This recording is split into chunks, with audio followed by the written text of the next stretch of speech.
Es un día importante en materia de salud mental porque el 13 de enero se conmemora el Día Mundial de la Lucha contra la Depresión. Hoy el Hospital de Salud Mental de Tijuana, de hecho, tiene una actividad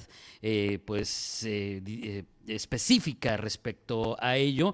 Y para platicar de esa actividad, qué es la depresión, cuáles son las asignaturas pendientes, también con datos bien interesantes que por cierto dio a conocer la UNAM con motivo de este nuevo 13 de enero, por ejemplo, que el 70% de los mexicanos que han padecido depresión no han recibido atención médica. 70% es un dato de la UNAM y nada más para poner en perspectiva la importancia de seguir hablando de este tema, de desmitificarlo, de quitar los tabús y de atendernos.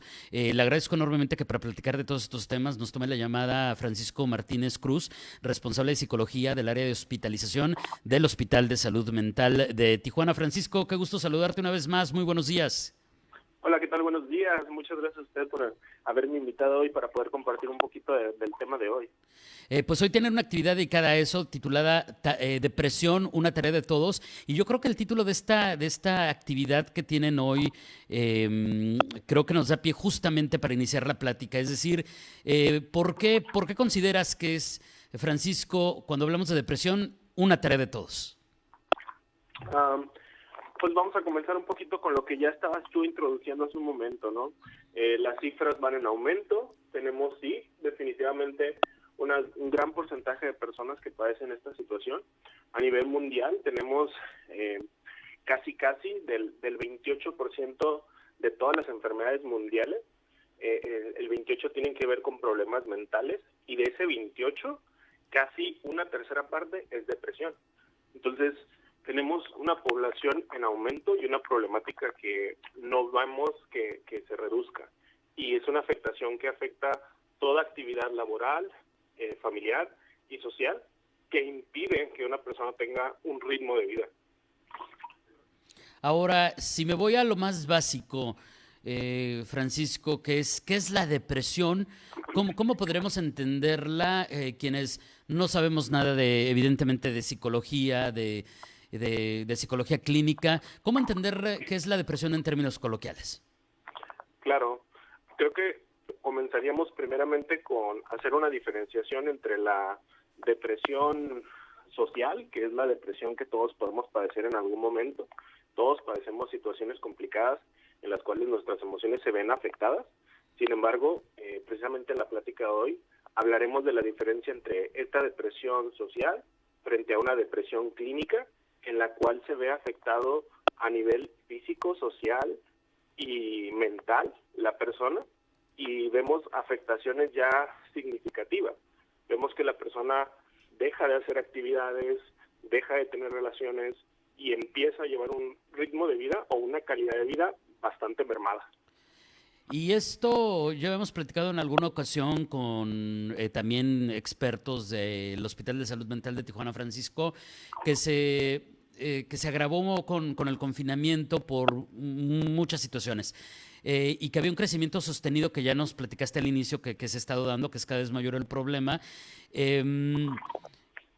¿Por qué está pasando esto? Digo, en términos generales, digo, yo sé que son muchas las situaciones, pero también mi pregunta va en el sentido de ¿por qué sigue este asunto de que no queremos buscar la atención debida cuando a veces ya empezamos a entender que necesitamos de la mano de un experto? Claro, claro. Fíjate que un dato muy interesante es que del 100% de personas detectadas con depresión, se sabe que solo el 40% de esa gente acude a estos servicios, referente a lo que estás mencionando. ¿Por qué sucede? Principalmente porque una de los síntomas centrales de la depresión pues es la falta de interés, la falta de motivación, y para nosotros acercarnos a un profesionista muchas veces necesitamos esa vitalidad, y como no la tenemos, necesitamos de una red de apoyo, alguien que nos encamine o nos acerque a estas instituciones. Sin embargo, precisamente el día de hoy, para hacer conciencia en esas personas que rodean a este tipo de situaciones, puedan ser más sensibles y poder canalizarlos de la manera correcta, porque la realidad es que están presentando una situación difícil y más el no poder acercarse. Claro, fíjate que nunca había razonado respecto a esto. Qué bueno que nos los explicas, porque entonces, pues no vamos, si sufrimos de algo como esto que estamos platicando el día de hoy, justamente porque estamos en un contexto de nada importa, no valgo, ¿para qué? X, y entonces como, debo entender que entonces, que es también como entonces como un círculo vicioso, Francisco. Totalmente, y eso simplemente por la parte física de la persona. Ahora hablemos del contexto sociocultural en el que nos envolvemos, ¿no? El desconocimiento, los prejuicios, las críticas, el miedo todavía, el estigma hacia el psiquiatra, hacia el medicamento, son un montón de factores tanto de la persona, del ambiente y ahora sí que de los síntomas que presenta, que forman un bloque muy grande o un bloqueo muy grande para que estas personas no se puedan acercar a esos servicios. Oye, ¿hay algún grupo de edad o de género, hablando un poquito de la clasificación de los pacientes, que sea más propenso o que sea más común que presente que presente depresión? Sí, claro. La estadística y la investigación corrobora que si nos vamos por sexo, las mujeres son más propensas a padecer una cuestión de depresión, principalmente porque hay afectaciones médicas relacionadas a la mujer que el hombre no presenta. Por ejemplo, el síndrome ovario poliquístico, pues un hombre no padece ese tipo de situaciones médicas, y cuando una mujer presenta ese tipo de diagnósticos, pues tiene síntomas similares a la depresión, y es cuando empieza a haber toda esa relación entre varios síntomas, tanto médicos como psiquiátricos. Claro, y en cuanto a las edades.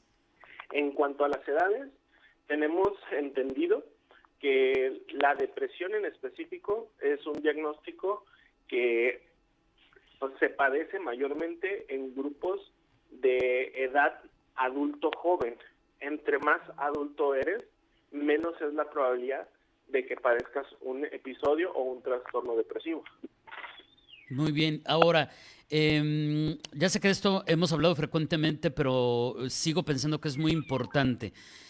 Ya a nivel práctico, ¿qué podemos notar en un ser querido, en un hijo, en un sobrino, en un hermano, en alguno de nuestros padres, en un amigo, que pudiera ser señal de que necesita ayuda, pero sobre todo, además de poder detectar que hay algo que no está bien, bajo la premisa de que la persona no va a querer buscar ayuda, como ya nos explicaste, Francisco, ¿cómo abordarlo? Mm, ¿Cómo ser empático? Y pues te la voy a poner así de plano porque la verdad no encuentro otras palabras. ¿Cómo no regarla cuando estamos enfrentando y vemos que alguien que queremos pudiera estar sufriendo una situación de esta naturaleza? Estamos hablando hoy de depresión. Claro, claro. Sí, es una excelente pregunta que ahora sí que vamos a resolver de manera un poquito más específica en la plática del día de hoy. Pero brevemente lo que te podría decir es que para que nosotros podamos apoyar a alguien en este tipo de situaciones, primero lo que necesitamos es escuchar, estar presente con la persona, entendiendo la situación, y ese es el primer reto, que muchos de nosotros no entendemos qué es lo que es la depresión.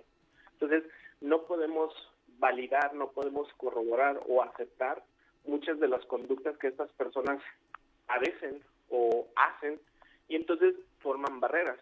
Lo mejor que podemos hacer es escuchar la experiencia de vida de la persona sin juzgar, sin criticar, y finalmente orientándolo hacia un profesionista en el dado caso de que observemos, pues ahora sí que alteraciones o fallos en sus relaciones de vida vital, ¿no? Familia, amigos, pareja, trabajo, y que nosotros podamos ir corroborando, pues no datos clínicos, o sea, no tenemos que saber cuánto duerme ni nada de eso, simplemente necesitamos saber que la persona no está llevando un ritmo de vida adecuado, y pues más vale descartar ciertas situaciones, preferible ir con el profesionista y que éste te descarte a que dejemos que este padecimiento evolucione, como lo hemos visto en muchos casos. Claro, y bueno, finalmente habría mucho más que platicar respecto a este tema. Te agradezco mucho, Francisco, este acercamiento, esta temática. Ojalá tengamos oportunidad de profundizar en ello e irlo desglosando más en otras ocasiones. Pero antes de despedirnos, pues platícanos de la conferencia que vas a impartir el día de hoy en el Hospital de Salud Mental. ¿Dónde, a qué horas? Y tengo entendido pues que es gratuita, ¿no? Sí, claro, nosotros los invitamos al Hospital de Salud Mental. La plática comienza a las 9 de la mañana. Va a ser en el Teatro del Hospital, totalmente gratuito. Pues yo, su servidor, voy a ser el exponente y vamos a resolver 3 preguntas esenciales. ¿Qué es depresión? ¿Cuál es el curso o la evolución de esta depresión? ¿Y cómo puedo responder cuando un familiar o un allegado o yo mismo estoy pasando por una situación así? Perfecto. Entonces es hoy al ratito, en media hora, a las 9 de la mañana, ahí en el Hospital de Salud Mental de Tijuana, para aprender de depresión con el psicólogo Francisco Martínez Cruz. Es evidentemente una actividad dentro del marco del Día Mundial de la Lucha contra la Depresión que se da esta plática. Francisco, te agradezco enormemente. Un abrazo a la distancia. Éxito en la actividad del día de hoy y también que tengas un excelente fin de semana. Muy buenos días. Igualmente, excelente día. Bye bye. Es Francisco Martínez Cruz, responsable de psicología del área de hospitalización del Hospital de Salud Mental de Tijuana, pues platicando sobre esta temática en el Día Mundial de la Lucha contra la Depresión. Le decía, es importante hablar de este tema, es importante desmitificarlo, acabar con los tabúes, ayudar cuando podamos y asumirlo cuando nos pueda tocar y acudir por la ayuda que sea necesaria, sin tabús, sin complejos, sin limitaciones, sin temor a las críticas, así como cuando nos enfermamos y vamos al doctor porque nos dio una gripa o nos mandan al gastroenterólogo o tengo algo del corazón y voy con el cardiólogo, así igualito, simplemente hay que atendernos e ir con expertos. También, pues lamentablemente también hay que poner sobre la mesa que hay que buscar que sean expertos certificados, que sean psicólogos, que tengan experiencia, que sean profesionales de esta área, porque también como en muchas otras áreas también hay charlatanería, también tengan mucho cuidado de ello. Y ahí los primeros consejos en voz de este experto.